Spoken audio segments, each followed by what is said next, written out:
during pregnancy, as rapid changes can occur in your eyes during pregnancy. And remember, good eye health is a combined effort between your eye care team, your medical doctors, and you, the patient.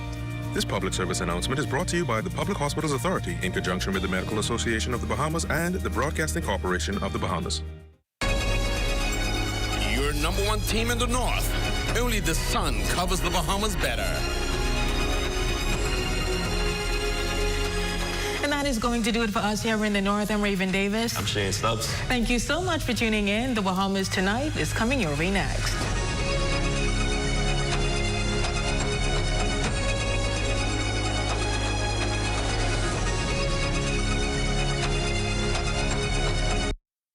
ZNS News is brought to you by the new BTC. Fiber is here. Faster, stronger, more reliable. Together, we are unstoppable. Switch today. This late night Thursday, another electric night for the PLP and its supporters as the party officially ratifies more than a dozen candidates ahead of the upcoming general election. Desmond Saunders is on the ground and will bring us the very latest. A progress report on the ongoing work at the Palmetto Point Clinic. Officials touring the site of the $8 million project when they expect the work to be completed. And 1 week to go before Junior Junkanoo comes to Bay. But how are ticket sales going? We are crunching the numbers here at 11. Those stories, the days of the big news, this late night, Thursday, January 22nd, 2026.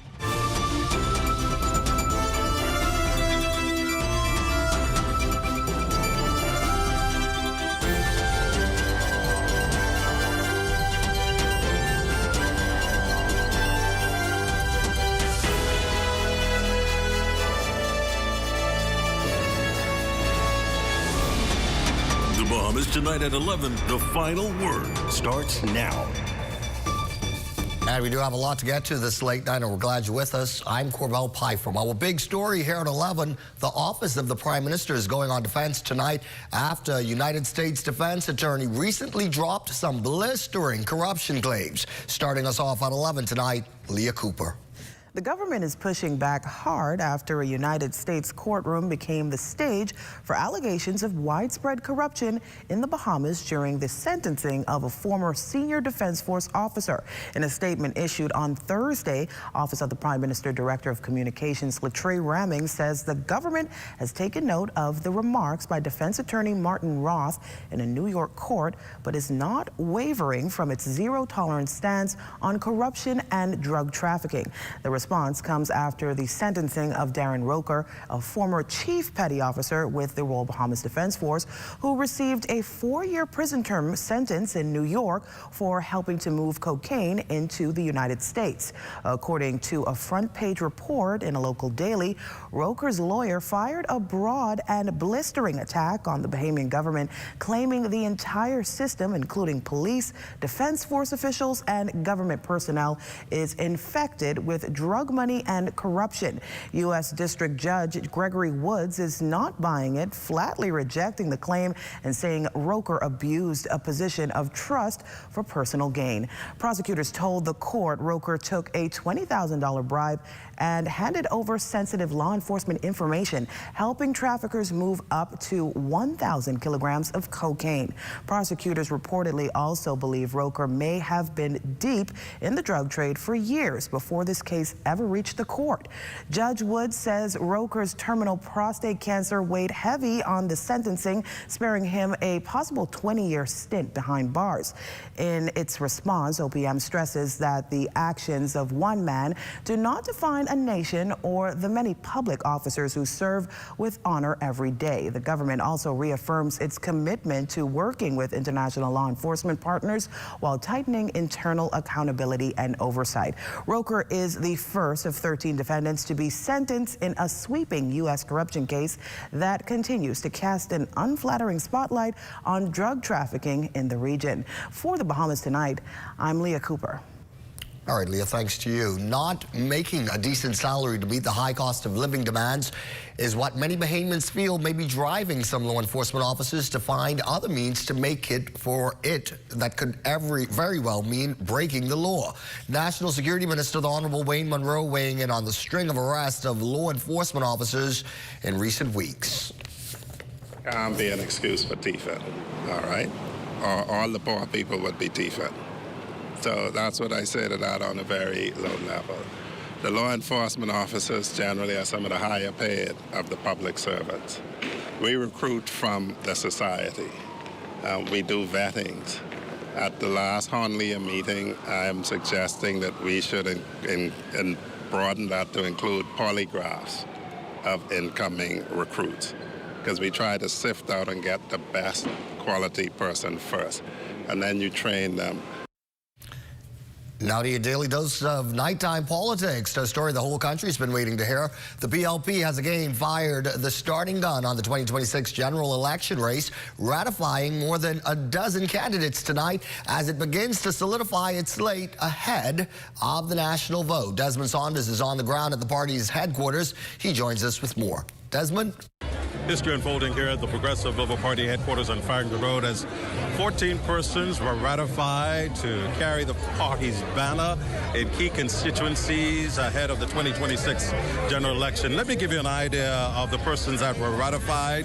The group included 10 incumbents and a sitting senator and 3 newcomers to frontline politics. Sources in the party have told me, and the incumbents ratified are Kirk Cornish for North Abaco, Leonardo Lightbourne for North Andros, Wade Watson for Bain and Grantstown, Patricia DeVoe for Bamboo Towns, Sylvanus Petty for North Eleuthera, Clay Sweeting for Central and South Eleuthera, Wayne Monroe for Freetown, Lisa Ramming for Marathon, Dr. Michael Darville for Tall Pines, Zane Lightbourne for Yamacraw, Senator Michael Alkitis got the party's nomination for St. Barnabas. Newcomers to frontline politics ratified tonight included Bradley Fox for Central and South Abaco, Ronell Ambrister for Michael, and attorney Owen Wells for the newly formed St. James constituency. Scores of loyalists and party supporters gathered here to participate in tonight's event. And tonight's event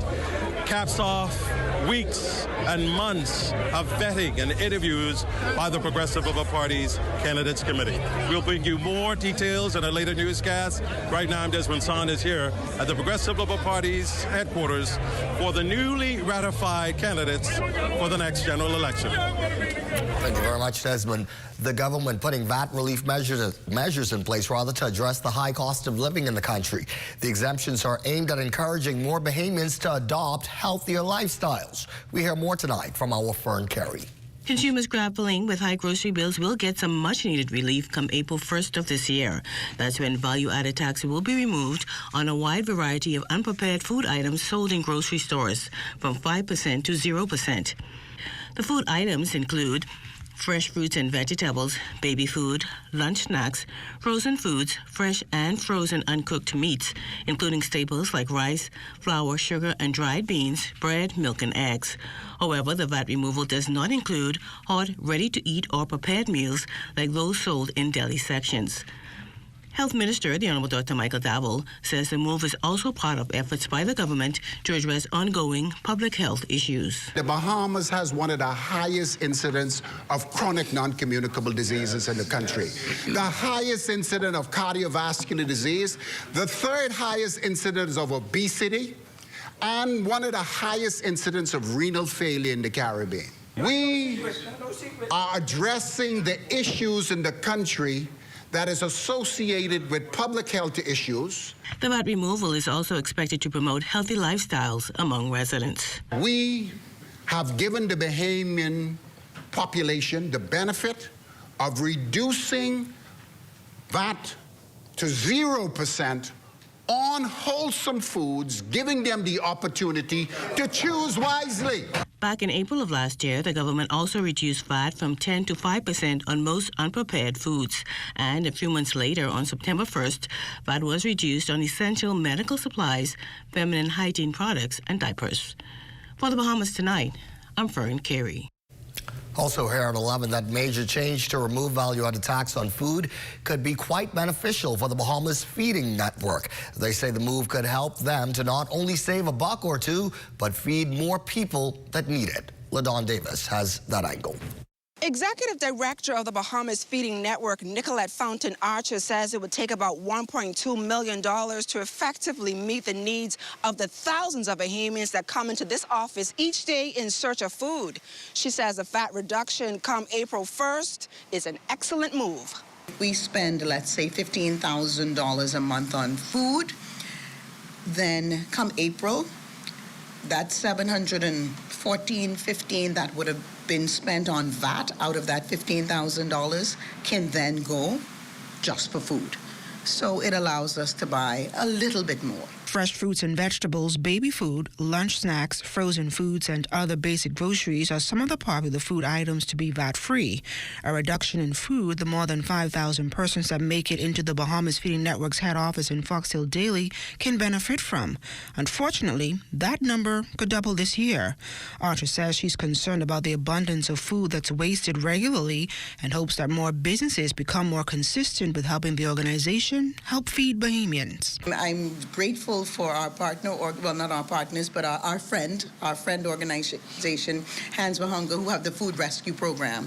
I thought that was a brilliant way to do it, but I still think we have a lot of food that's being wasted. And I would like to have a good relationship with, for example, BAMSI, so that we could get some of their items before they turn into waste. It could be as simple as giving us $50 a month if you're an individual, or $1,000 a month if you are a business, and that would go a long way for us. We need someone to go steady with us. What's even more surprising is a large number of middle-class Bahamians who find themselves in unforeseen circumstances coming in for a hot meal. As a former educator, Archer put out a challenge for schools across the country to chip in. I would like to put out a challenge to schools. If they could get as many students who can to give $1 a month. Not even a day, not even a week, a month, a quarter a week, okay? And donate that to a feeding program. And while the demand for food continues to be great in country, Bahamas Feeding Network officials say they are looking forward to more monthly and yearly donors to help the cause. For the Bahamas Tonight, I'm LaDon Davis. To Eleuthera now. It's been more than a year since ground was broken and work started for a new state-of-the-art medical facility on Eleuthera. And work at the site that will be home to the Palmetto Point Clinic is progressing. When complete, the facility, which is being built to EDGE certification, will boast a main clinic and a morgue. There will also be a dedicated building for medical waste, as well as a 2-bedroom overnight cottage and ambulance garage to facilitate emergency management services. During a recent tour and inspection of the work, Health and Wellness Minister Dr. the Honorable Michael Darville provided this update. This particular facility, the clinic space is about 14,000 square foot. As you can see, as you go down, you'll see the corridor behind us that move into the morgue.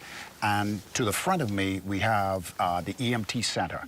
Now, this will be incorporated with a lot of civil works, and you will see all of the various parking spaces, the hardscape, the landscape, and we are in discussion of the possibility of a telepad in the event of any mass casualty on the island of Eleuthera.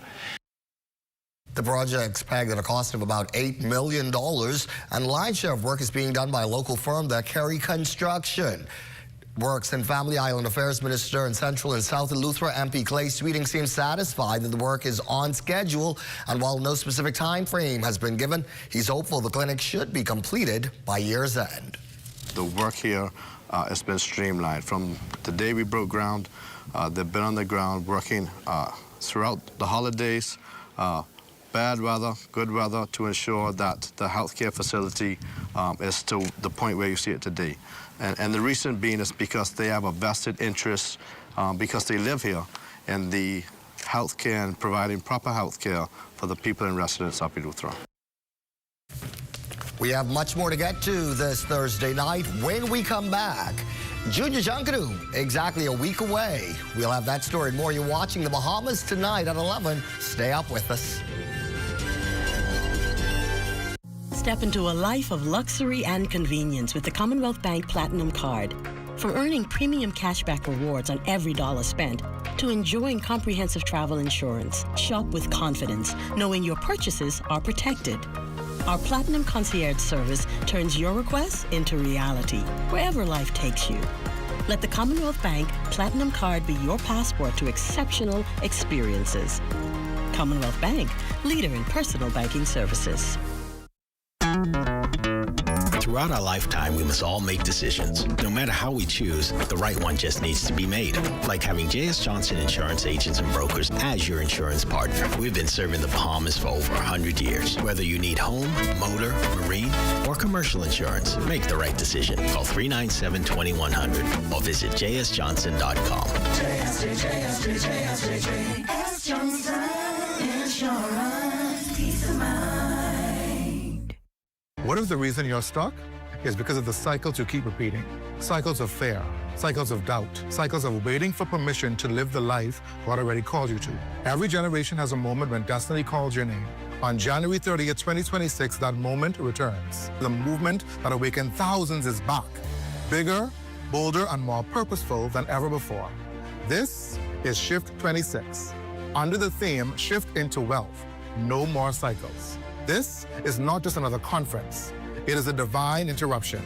It's your permission slip to shift once and for all. A reset for your faith, your focus, and your future. So mark your calendars, gather your tribe, because this time, you're not just coming to be inspired, you're coming to be transformed. Shift 26, January 30th, 2026 at the Bahamas Convention Center. No more waiting, no more cycles. It's time to shift into wealth.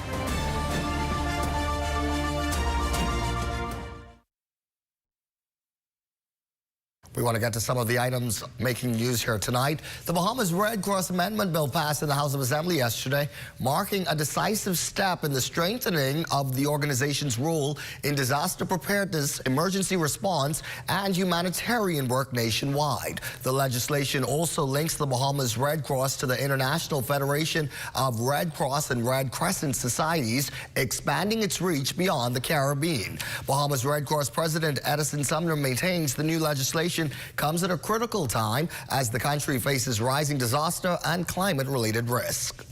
What it also does is that it gives us the opportunity to mobilize very quickly to provide support and assistance to other countries in the region who may be facing natural disasters. So rather than, once we get them established, rather than having to procure supplies and support from other parts of the world, all that support will already be resident here in the Bahamas. Continuing the discussions focused on disaster preparedness, President Sumner addressed concerns raised by the Member of Parliament for Central Grand Bahama, Iram Lewis, about the use of the word immunity. Clarifying the framework of preparedness initiatives, the Red Cross head stressed that the term does not affect how responsibilities are carried out. I assured him that everything that the Red Cross does, every property that we owned is insured. As a matter of fact, our volunteers are insured when they're out in the field. Nobody goes out in the field for the Red Cross without having insurance coverage. And that is why it's important for persons who want to volunteer for the Red Cross have to go through a volunteer induction ceremony and process to be sure that they understand the work of the Red Cross. They've got to be put through an actual quiz before they're actually given certified volunteer status within the Red Cross, because we want to be sure that when you go out into the field, you understand what you're dealing with. Also making news tonight, they have gotten the charge, now they're getting the tools.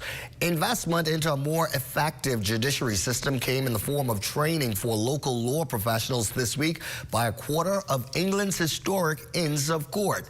Our Danielle Dean was there. In a climate where local lawyers and judges are being called to rise to the occasion and dispense timely justice, representatives from one of the 4 Inns of Court in London that reserves the right to call members to the bar, the Middle Temple, are helping to sharpen law professional skills. Master Treasurer of the Honourable Society of the Middle Temple is Bernard Richmond, KC. I'm here and I'm very proud to be here leading a team of lawyers who are providing training to attorneys in the Bahamas. We're also proud to witness the inauguration of the Middle Temple Society of the Bahamas, the first in the Caribbean. The Bahamas really is a trendsetter in many ways, and many young Bahamian lawyers have travelled to England to undertake the bar qualification. Just over a week ago, lawyers and members of the judicial system walked these very streets as a symbolic display of a renewal of their commitment. In his charge to members of the legal community during the opening of the legal year last week, well-known religious leader, Bishop of the Anglican Diocese, the Right Reverend Leish Boyd, branded the treatment of the wealthy in the courts versus the treatment of the poor when it came to the penalties handed out as disgraceful. Middle Temple member and Golden Isles MP Darren Pickstock acknowledged that there is more work to be done in the justice system, and he highlighted what he would like to see happen. That is my desire, to ensure that training continues for our attorneys in the Bahamas so that they can, give the best service to their clients as possible, as the Master Treasurer indicated. And so we're quite excited about that. They've had quite a robust week. It continues through the weekend. There's training going on in front of the criminal bar, the civil bar, attorneys practicing in both of those areas.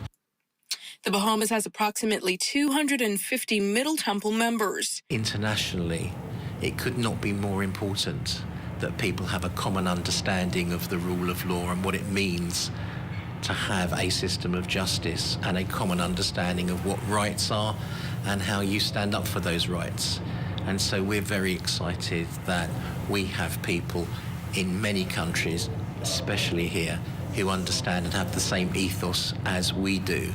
An advocacy workshop for law students of the University of the Bahamas and Eugene Depute Law School will be held at the University of the Bahamas campus on Saturday. The overall goal is to enhance courtroom advocacy skills for young lawyers, experienced practitioners, and in-house counsels.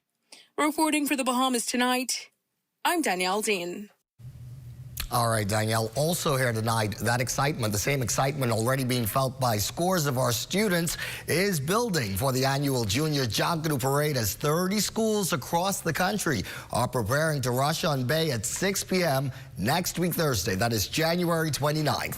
The National Junkanoo Committee announced today tickets for the Junior Junkanoo Parade are now available from 10 a.m. to 4 p.m. weekdays until Parade Day. $5 for viewing at the entry point to Royal Bank and $10 if you want to watch from Scotiabank through Rawson Square to East Street. Minister of Youth, Sports and Culture, the Honorable Mario Bolag, insists Junior Junkanoo isn't just a competition, it's an investment in the country's future. Well, it's very important. That's, the future generation. If we want to preserve Junkanoo, they're the ones who we got to support now so that they can continue and participating in Junkanoo. If we don't support them, they won't support us. And so I'm encouraging all Bahamians to come out. I think we have 36 teams, groups, and schools registered to rush on Thursday, next week Thursday, from pre-primary, junior, all age, and senior schools. So we're encouraging to come out. It's going to be very difficult to get them to do 2 laps, I was told, with the amount of schools participating. Very stiff. I hear some trash talking again just last week with some of the schools, so we just have to wait and see who could put their money where their mouth is. All right, excitement building. And the Bahamas Tonight at 11, turning to sports next. Over to almost all now with a preview of what's ahead. And the GSSA basketball season heating up. Details of that story and more coming up in sports.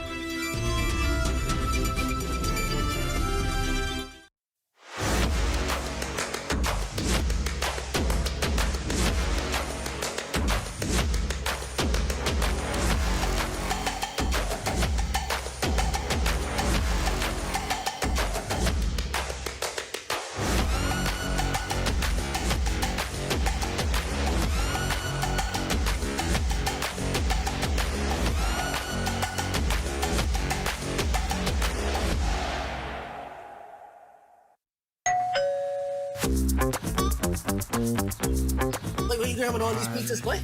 Wait, Marcos, wait. We have a special on all the large one-topping pizzas, wait. Pineapple. All. Pumpkin. All. Hey, VAT included, boy. I need the $10 special plate. How many would you like? 20 in it.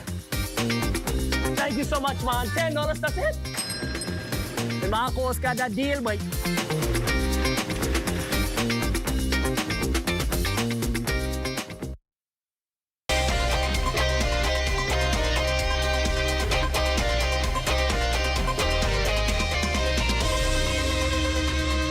Welcome to your Thursday Sports Check, everyone. I'm Amajal Knowles, topping sports. The high school basketball season heating up here in the capital, and the D.W. Davis Gymnasium was the place to be Wednesday afternoon as it played host to a pair of exciting GSSA matchups. Let's take a look at the tape.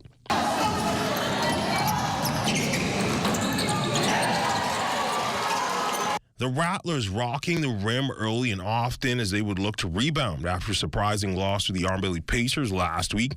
Standing in their way, an age-old rival in the CC Sweden Cobras. Early on, it would look like CC would be able to take the sting out of the Rattlers' bite, managing to keep things close with this bucket here.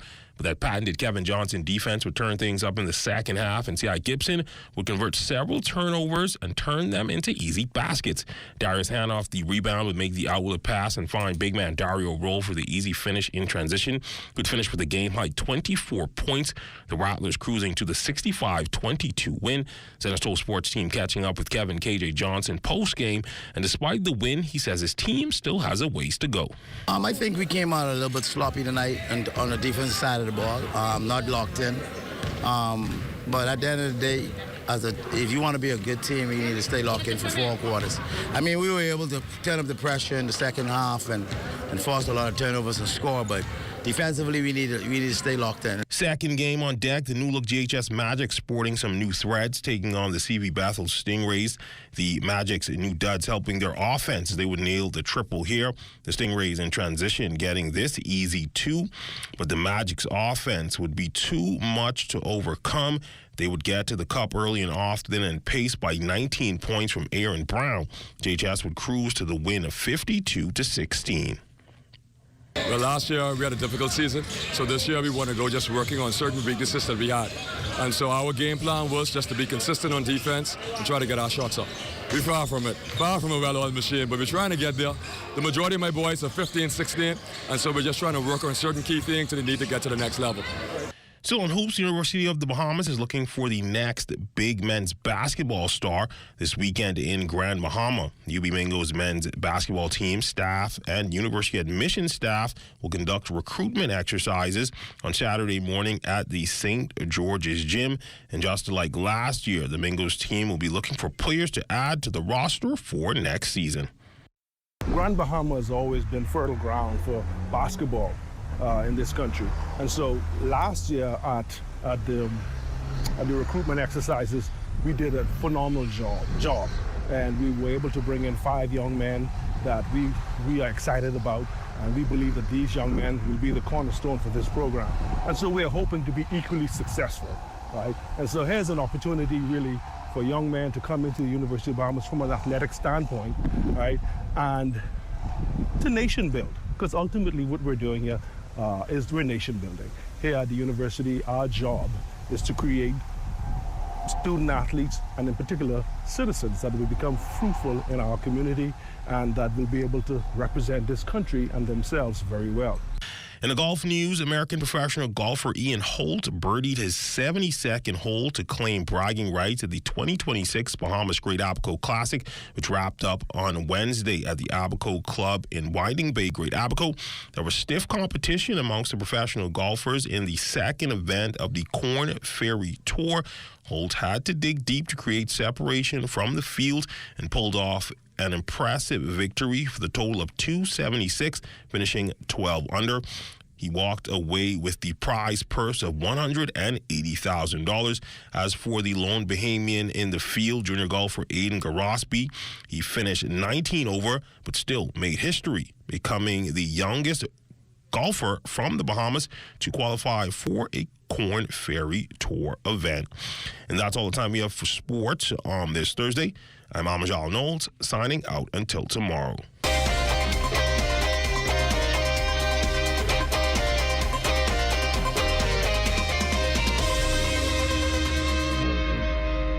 Fashion was something that I've always loved. I always, as a child, loved to see women just impeccably dressed. But my thing was drawing the looks and mixing colors, and fashion was in my blood. My name is Dr. Jillian Curry Williams, and I'm the designer for Remilda Rose Designs. What sets me apart, that I pay attention to detail. Like, I have an eye for detail. I pay attention to the construction of my garment. I want to make sure that when my garment is completed, that you can wear that on the wrong side or the right side because it's impeccably made. I put my personality into my passion. Well, the fabric of hope was inspired by my father. My father had cancer, and I would go with him to treatments and seeing everybody just look despondent and dreary. And one day this lady dropped her mom off and her mother fell once she got inside. And I was like, wow, like God, like I'm only a fashion designer. Like, what can I do to assist these people? I know God had me to create it to inspire persons with cancer or any illness that there's hope, that there is light at the end of that tunnel. The encouraging word I would give to women, it's been in my heart for a couple of days, to speak to the older women who may feel that I'm 40, what can I do? I'm 50, what can I do? And that's when the fire in us kicks in. We've had the work experience. We've passed all those tests. So take that idea that God has given you and put it to use. This is where it all begins. To learn more about the Women Entrepreneurs Initiative, visit our website or contact us at 461-7232. And remember, empowered women empower women.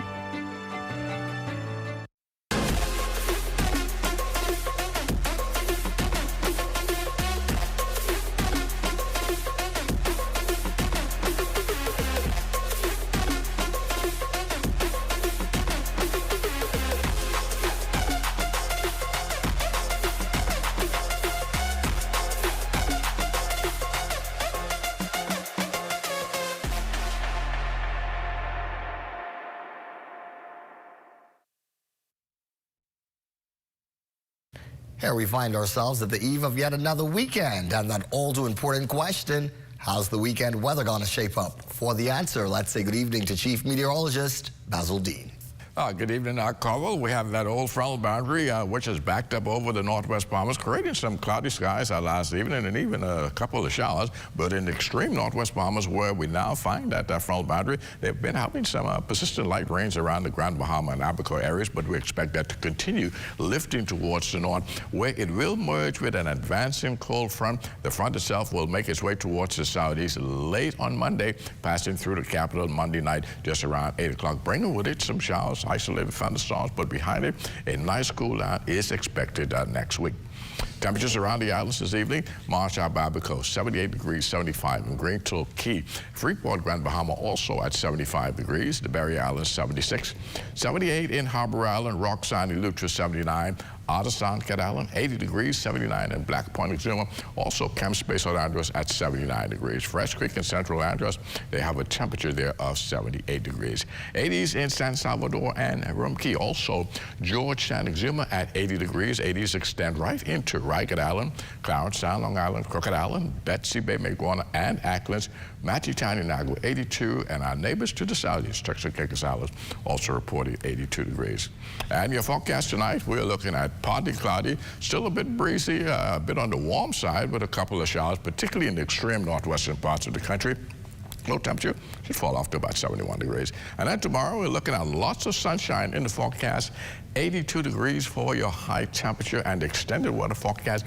Beautiful weather for the next several days, taking us right into Monday. But come Monday afternoon, we'll see some clouds roll in as that frontal system approaches. The front itself, as we promised you, will go through on Monday night here in the capital. And that is when we anticipate to experience those showers and thunderstorms. Behind it, temperatures once again sinking into the 60s, bringing again some nice chilly weather as we head into the early part of next week. Daytime temperatures, they will eventually fall back into the 70s. Carvel. All right, Basil, that is our broadcast for this Thursday night. I'm Corbell Pye from For Amo, Basil, and our entire team. Take care, be well, and remember, we will be looking to see you again right back here tomorrow evening. Good night.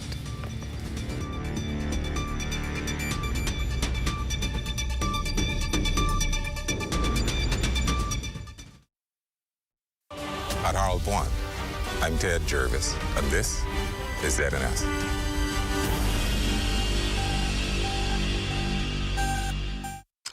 Now, see, the beauty of a chain lock is that it allows you to open the door while still maintaining your personal security. Okay.